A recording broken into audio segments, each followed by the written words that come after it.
Waalaikumsalam warahmatullahi wabarakatuh. Yang hormat kepada Agen Nurida selaku pengasuh pesantren Supian Marifat dan juga kepada Miss Alfi selaku guru pengampu dari pelajaran kimia. Oke, di sini saya Mezalul Mustiara dari kelas 11 MA Al-Quran Lari Bani Fida yang mempresentasikan peta imajinasi yang tentang materi dan perubahannya. Jadi pertama itu adalah materi. Materi di sini merupakan sesuatu yang memiliki massa, menempati ruang dan volume. Contohnya ada manusia, ada hewan dan tumbuhan. Nah, kalau massa ini menunjukkan jumlah materi pada suatu benda, sedangkan volume ini merupakan perhitungan seberapa banyak ruang yang ditempati oleh objek. Nah, itu penjelasan dari materi. Kemudian ada sifat-sifat materi. Sifat-sifat materi di sini tuh ada sifat fisis, sifat kimia, sifat ekstensif dan sifat intensif.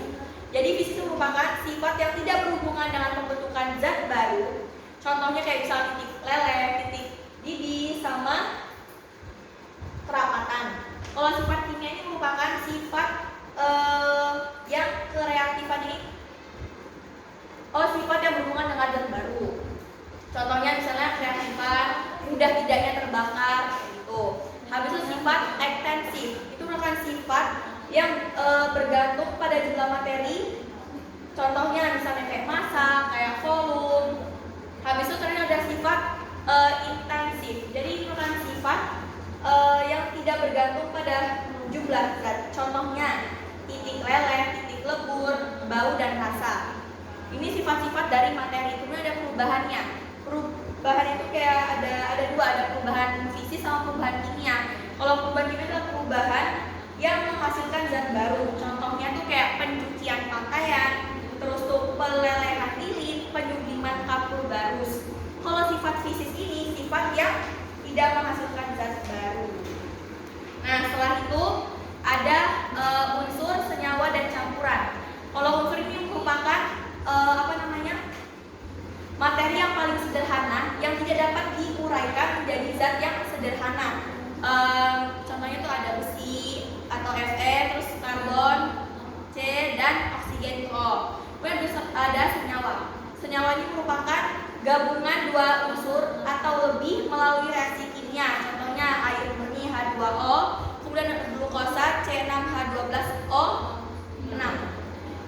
Terakhir ada campuran. Campuran ini merupakan kumpulan dua zat tanpa reaksi kimia. Contohnya larutan gula, larutan garam. Yang terakhir adalah partikel kimia. Itu ada atom, molekul, dan ion. Jadi atom itu merupakan partikel terkecil dari unsur yang mempunyai sifat unsur.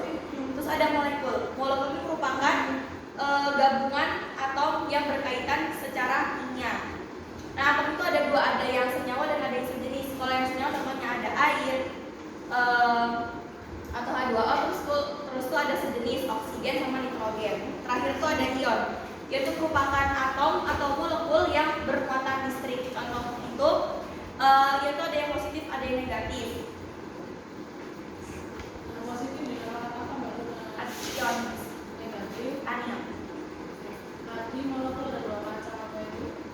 Nah, Molekul ada dua macam yaitu ini ada yang senyawa dan yang sejenis. yang sejenis itu disebut sebagai molekul. Molekul unsur. Kurang tadi ada molekul unsur. Yang berbeda disebut Senyawa. Senyawa. Kalau N2 termasuk molekul apa? N2 termasuk molekul sejenis. Berarti apa molekul apa? Unsur. Kalau H2 termasuk molekul Senyawa. bedanya senyawa sama campuran apa ya?